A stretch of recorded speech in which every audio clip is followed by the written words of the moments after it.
seats and turn with me to Philippians chapter 4 as we read verse 1 through 9. Again, we are focusing this morning on the well-known verse 4.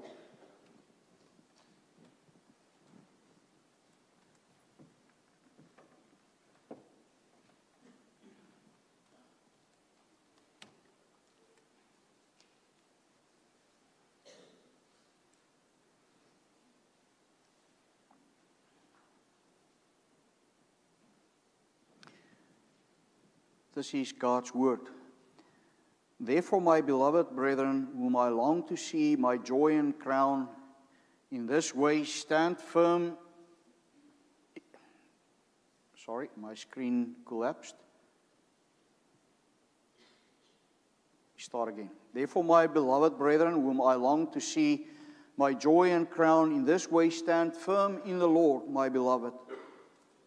I urged Yehudiah and I urged Syntyche to live in harmony in the Lord. Indeed, true companion, I ask you also to help these women who have shared my struggle in the cause of the gospel, together with Clement also and the rest of my fellow workers whose names are in the book of life. Rejoice in the Lord always. Again, I will say, rejoice. Let your gentle spirit be known to all men. The Lord is near. Be anxious for nothing, but in everything by prayer and supplication with thanksgiving, let your requests be made known to God. And the peace of God, which surpasses all comprehension, will guard your hearts and your minds in Christ Jesus. Finally, brethren, whatever is true, whatever is honorable, and whatever is right, whatever is pure, whatever is lovely, whatever is of good repute, if there is any excellence and if anything worthy of praise, dwell on these things, the things you have learned and received and heard and seen in me. Practice these things, and the God of peace will be with you. So far, the reading of God's word. As we have started with chapter 4 last week, we will focus on verse 4 this morning, and in my planning, I'll preach next Sunday, and then we will have 3 visiting pastors. And then I will finish, I will have sermons on this through the end of July, and then we will be done. And Lord willing, then I want to get us studying Jeremiah. So please also pray for that preparation as I'm busy with that to start with that new series. Rejoice in the Lord always. Again, I will say rejoice. Now, I must say, it is not always easy to preach on a passage that has been preached so many times about. But I thought by myself, you know what? Just take God's word and examine it and let the Holy Spirit show what it is that He wants to say to His church. Now, if we look back on this letter, you will agree with me that the themes that we have studied so far were very clear. From chapter 1, verse 27, through chapter 2, verse 2, we have seen very clearly that he says, make my joy complete by being of the same mind, maintaining the same love, united in spirit, intent on one purpose. And then again from chapter 3, verse 18 through chapter 4, verse 2, Paul showed us that only a united church can face the world in a way that proves our strength and our progress. So last week's message of standing firm in the Lord and live out your unity as a church should not have come as a surprise. Because we know how Paul also liked to emphasize certain truths. Yes, you remember that beautiful passage that reminded us that we have to be, as a church, a symphony according to God's word. That's how we have to be connected. That's how we have to work together in a unity, so that we, in that unity, also show forth the truth of Christ and His gospel to this world. The first passage, as I've just mentioned, talks to the church as a whole. The second we've seen is more focused on 2 individuals. To these 2 ladies that we said for some reason, differ from one another so much that Paul became aware of that. It influenced the church in a negative way, and he said they need to sort these things out. Because the success of a church to stand firm and continues to grow in unity starts with the measure of sanctification of each individual. You remember I mentioned this morning in Bible study. It's not just a matter of talking to everyone, talking to the bundle. Eventually we all have to listen because God speaks to us personally. Our own personal self-examination, even as we come to the Lord's Supper this morning, is so important so that we make sure that God is continuing His sanctifying work, that He is continuing in us, that we are actually listening, that we are indeed changed, that we don't resist His change and live in disobedience to Him. So in short, every one of us has to look at ourselves. And even when Paul uses the plural and speak collectively in the list of commands that follows, remember he says, your hearts and your minds, his focus is still on the individual church members and their growth and their sanctification. So continue to remember that as we continue through this chapter. Because you will see also a list of imperatives will follow. A list of commands will follow that I will focus on this week, next week, and the rest.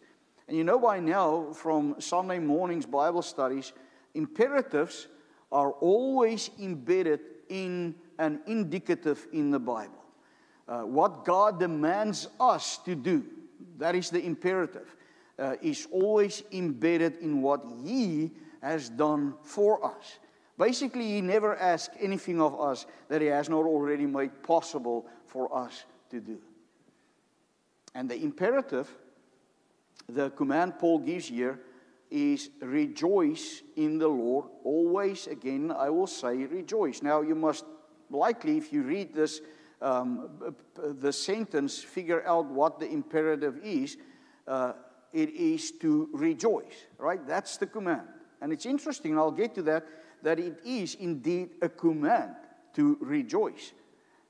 Now, what is the indicative thing? The indicative is described in those two words that follow, in Christ, in the Lord. Rejoice in the Lord. And I will get to that in a little bit. So let us first look at the reality of the life that we are in and how this passage come to what kind of life that you and I and even the Philippians have experienced. So what I want to call it is the reality of hardship. You will agree with me that hardship is indeed a reality of our lives. And we know where it comes from. It came from Adam and Eve that sinned against God, and it is then that this hardship started. That was not how God intended that to happen. But eventually, by their choice, they brought the sin and death and the hardship that goes with it into this world. And you and I know our life could change in the blink of an eye. We have seen it again as a family when my cousin Louis suddenly died in a car accident Friday, and his wife Amanda survived miraculously. Or think about Donna, who went to be with her mother, who was sick. Eventually her mother died. Eventually she could not be at the funeral because she had to be submitted to the hospital, had surgery, and now is recovering. You know, you don't plan for those kind of things in your life. But many other things, you will agree with me, contribute to hardship. Changing politics, people's attitudes that change, economic recessions, you name it. Or a tornado comes and take your house or neighborhood away. Something that do not, I agree, very often happen here. But for our listeners, it's a reality in other places.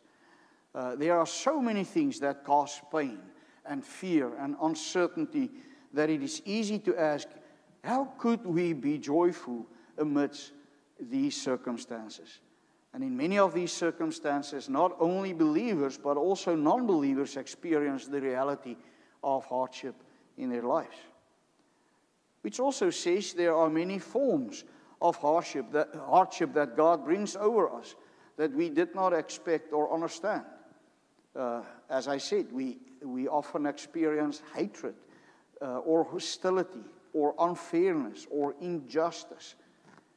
Even the Apostle Paul, who wrote this letter, experienced a life filled with hardship.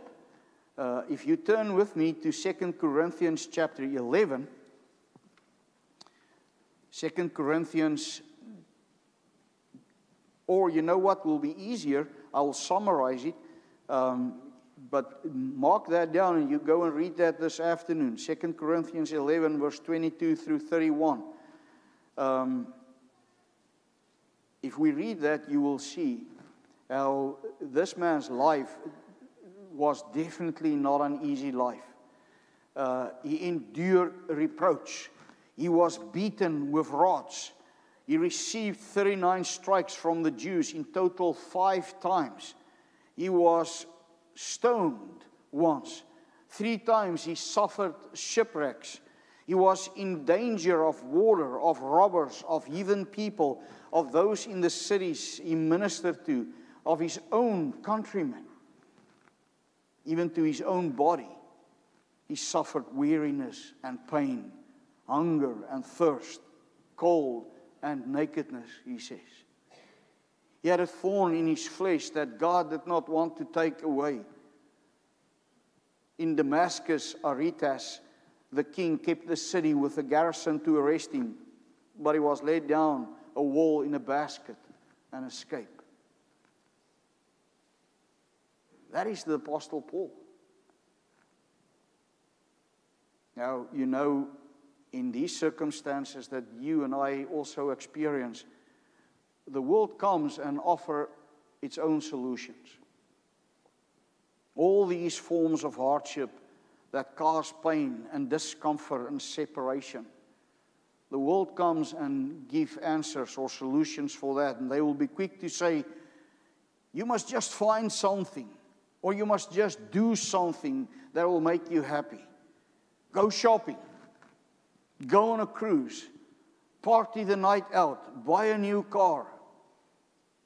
The problem is, with those kind of things, they seek joy in a different place in order to flee from their pain and their uncertainties and their doubts. They often seek their comfort there to forget in whatever there is available. Those who are neglected and not loved often seek it in bizarre relationships. And you eventually so often see how they are just misused and be thrown away again. And those people end up lonely again. Some try to drink their troubles away just to eventually find out that it offers no solutions and actually creates even more problems with more broken relationships and sadness. And it ends with no joy. And needless to know, we know that some even use drugs to find their joy, to discover with a shock that their substance abuse has not changed anything in their lives. And their circumstances actually just become worse. Some men these days find their peace and away from the stress in pornography. There are so many things that the world offers. And if I say men, I mean men and women. The world offers a whole lot of things, but they don't realize, and those who choose for those options don't realize it's only temporary escape and only satisfy immediate desires. And too late they discover that even the excitement of that experience, and when that is over, that excitement is over, their lives just continue to remain empty and meaningless and shallow. And then, on top of that, burdened by the guilt of sin, so many, especially young people, are so disillusioned and so hurt because life is so unfair. And now it's under this reality of this hardship that you and I experience in this life, or that is a reality in this life, that Paul comes and he writes this. And he says, rejoice. And don't forget where he was. He wrote it from prison. And nevertheless, he exhorts us to rejoice. And I know there are some that think, Paul has really been disconnected from reality. He was too long in jail. His world has become so small. How is it possible that he was able to say this? But you and I know that God's word is inspired. So Paul's commands came to us from God himself. And the joy he's talking about is definitely not the joy the world offers through the kind of means they use. Now, what does the Bible mean then? I want to break it up in every word that he says here. First is to rejoice.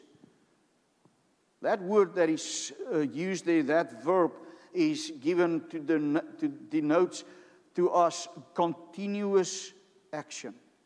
So when he say rejoice, he's not saying get a high and then it's over. He says no, rejoice, be glad continuously. It must become a lifestyle. That's how you need to approach life. And then he says it's not a suggestion. The verb that he used there is a command. And it is directed to all in the church, not to just some of us. You can say, hey, I don't want to pick someone out, but you're always looking so happy. What is your reason for that? No, he's telling every one of us. He says, you all rejoice. And the verb that Paul uses here contains that idea of being glad, being joyful, being delighted. It conveys an inner gladness and well-being that is continuously present in our lives. And that does not depend on external circumstances. In the classical Greek, the word that is being used for rejoice was actually also used as a greeting, akin to saying rejoice or be well when you say hello to someone. It highlights, you hear it, a very positive disposition. And in the New Testament context, that word signifies that abiding joy that Christians eventually found in their relationship with God. This joy is also a fruit of the Spirit. It reflects a state of contentment. It reflects a state of peace that comes from faith in Christ, which means that our rejoicing is indeed rooted in our relationship with God. And that is indeed why Paul adds, rejoice in the Lord. And he repeats it so that there's no misunderstanding. Again, I say rejoice. So he's adding in the Lord. Rejoice in the Lord. And that is what makes us as people of God different. God always provides for us. Remember, when he commands us to do something, the imperative is always embedded in the indicative. And we have seen in earlier passages, like in chapter 3, when Paul first exhorted the Philippians to rejoice, I think it was chapter 3, verse 1, that he also said that many claim to be Christians but are not relying upon Christ and his shed blood for their salvation, but rely on themselves. And that is just the opposite of what faith is. For us as Christians, it means that we have put our faith for our salvation, for our life in Jesus Christ. And that is what brought us in this everlasting relationship with God. Faith is to put our trust in him completely and in all the things that he says in his word. Oh, how has Paul not come to the understanding of the benefit of such a relationship that he was able to say, I count all things to be lost in view of the surpassing value of knowing Christ Jesus my Lord. You remember, we covered that. There is no joy. There is no everlasting joy without intimately knowing Christ. And for that, you and I must realize what miserable sinners we are without Christ, and that in him alone there is salvation. And when we embrace Christ, we also know that God is our Father, and that must fill us with this sense of contentment and peace on a daily basis. And you and I are reminded of that again this morning when we say, come to the Lord's table. Because we do not come in our own worthiness. If you depended on that, no one of us should celebrate. But we come because we know we are worthy for the sake of Jesus Christ alone. He protects us. He saves us. He guides us. He comforts us. He directs our paths. And that's why we should not miss that little word that says always. Rejoice in the Lord always.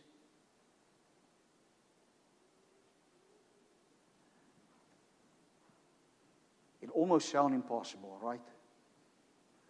Because if I look through everyone here, there's a lot of us who have, even in this past year so far, experienced hardship. Loved ones who died. Illnesses that came. You can continue to mention those things. Perhaps some of us, and perhaps you are too proud to acknowledge it, but some might even struggle financially. Some wonder about retirement and whether he's going to be able to retire. Things that others don't know about. And it's amid of these circumstances that God says, rejoice always in the Lord. Romans chapter 8, I could not help to go to that passage to get a better understanding of what Paul is saying. I'm going to read it to you again from verse 28 through 30. And we know that for those who love God, all things work together for good. For those who are called according to His purpose. For those whom He foreknew, He also predestined to be conformed to the image of His Son, in order that He might be the firstborn among many brothers. And those whom He predestined, He also called. And those whom He called, He also justified. And those whom He justified, He also glorified. You see what the Word of God is doing here in this passage? It gives us a privileged view in God's counsel for His children. Those whom He foreknew and predestined are those whom He called, justified, and glorified. How does life look for them? Well, God wants us to know that He works all things, not only some, but all things together for good. The good, the bad, and the ugly, if you would. There is not a single circumstance in our lives that God has not control over. Even when we experience the brokenness of this world, He is still there and will work it for His glory and for our good. Does that apply to all people? Not according to Romans 8. No, it applies only to God's children. It is true only for those who love Him. To those, God works all things together for good. And it is in the same spirit that Paul could write to the Philippians and say, because you are in Christ, you are able, you must always rejoice. You are safe, even though it doesn't look like it. God is in control. He is your guide. He is your comforter. So our joy is embedded in our relationship with the Lord. He is our Master and our Lord. He is our owner. I owe Him my life, my existence, my salvation, my all. Because of who He is. He is the only source of our joy. And thus we may know that He is in control of our lives as His children. We do not have to fear anything around us. Even though the things around us change all the time. Even though people come and go. But Jesus Christ is the same yesterday, today, and tomorrow. Now, how do I know He will take care of us? He will, because He loves us so much.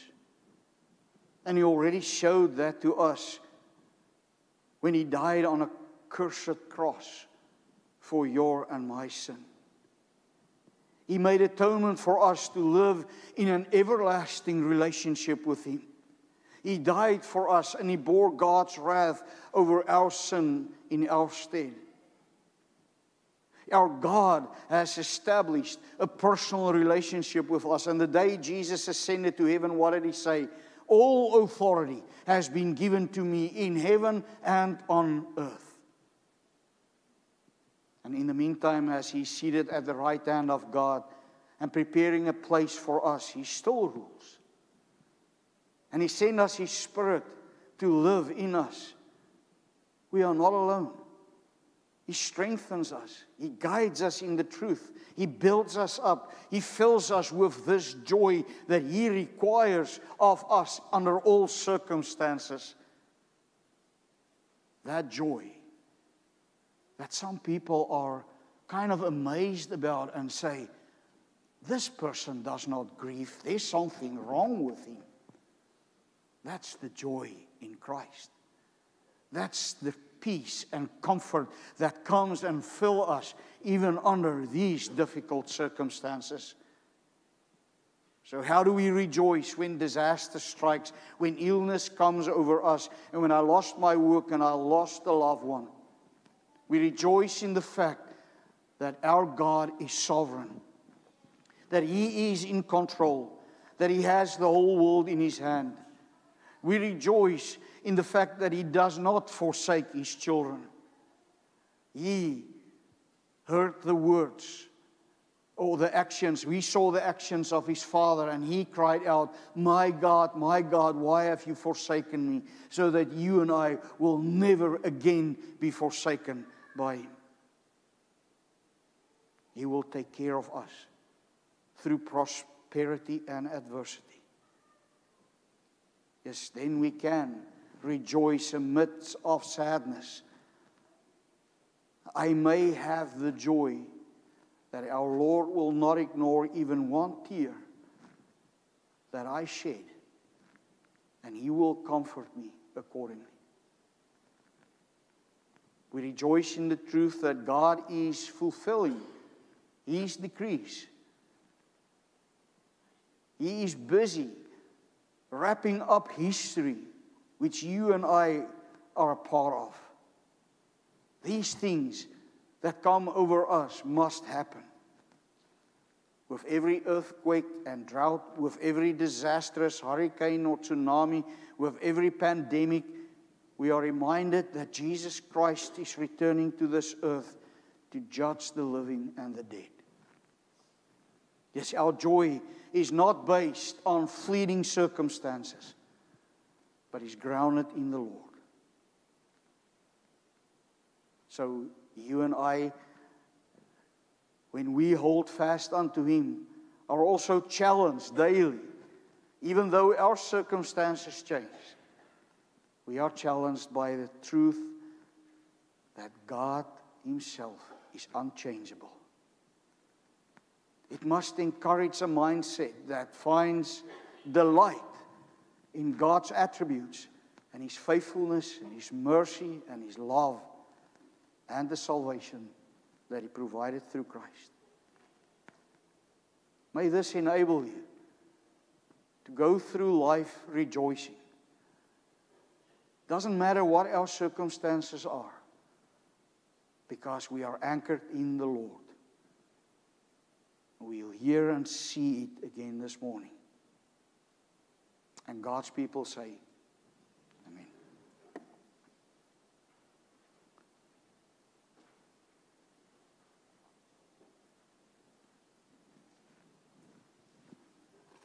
Let us continue now to the celebration of the Lord's Supper. As I finish the table, I want you to listen to a short exhortation. We have a great benefit in this sacrament. Therefore, it is necessary that we have our comforts and strength renewed for our pilgrimage and our warfare here on earth. Thus we must come to the Lord's table with knowledge, with faith, repentance, love, and with hungering and thirsting souls after Christ and His benefits. And therefore it is dangerous to eat and drink unworthily. Thus, in the name of Christ, those who live ignorant, scandalous, profane, or persisting unrepentantly in any sin or offense should not come to the Lord's table, lest they drink judgment over themselves. But those who labor under the sense of their sins and fear of wrath and desire to reach out unto a greater progress in grace, then yet they can come to the Lord's table, so that their hearts and their minds will receive the grace of our Lord Jesus Christ and be refreshed and strengthened for their weak, in their weak and weary souls. Let us consider also what the purpose is of the Lord's Supper. The Lord's Supper has been given to us to remember the death of our Lord Jesus Christ. We are to remember Him in the following manner. First of all, let us fully trust that the Lord Jesus Christ was sent by the Father into this world according to the promises made from the beginning to the fathers in the Old Testament, and that He assumed our flesh and blood. From the beginning of His incarnation to the end of His life on earth, He bore for us the wrath of God, under which we should have perished eternally. By His perfect obedience, He has for us fulfilled all the righteousness of God's law. We remember in particular that the weight of the wrath of God caused by our sin pressed out of Him sweat like drops of blood falling on the ground in the Garden of Gethsemane. There He was bound that He might free us from sins. He suffered countless insults that we might never be put to shame. Though innocent, He was condemned to death that we might be acquitted at the judgment seat of God. He even let His blessed body be nailed to the cross, that He might cancel the bond which stood against us because of our sins, as the Scripture says. By all this He has taken our curse upon Himself, that He might fill us with His blessing. On the cross He humbled Himself in body and soul to the very deepest shame and anguish of hell, and then He called out with a loud voice, my God, why have you forsaken me? That we might be accepted by God and never more be forsaken by Him. Finally, by His death and the shedding of His blood, He confirmed the new and eternal testament, the covenant of grace, when He said, it is finished. Let us pray. Dear Lord and our Father in heaven, we pray with humble hearts and acknowledge the greatness of our misery, from which no man or angel was able to deliver us. We acknowledge that we are unworthy of the least of all of your mercies. Thus we bring you our gratitude for all your benefits, and especially for the great benefit of our redemption, your love as our Father, the sufferings and the merits of the Lord Jesus Christ, your Son, our Savior. We know there is no other name under heaven by which we can be saved but by His name. It is in Him we receive freedom and life, have access to your throne of grace, and are admitted to eat and drink now, and are sealed by the Holy Spirit to an assurance of happiness and everlasting life. Lord, please bless us with your presence and the effectual work of your Spirit in us. Sanctify these elements that we may receive by faith the body and blood of Jesus Christ, crucified for us, that we may be one with Him, and that He may live in us, and we in Him. And we pray this in Jesus' name. Amen.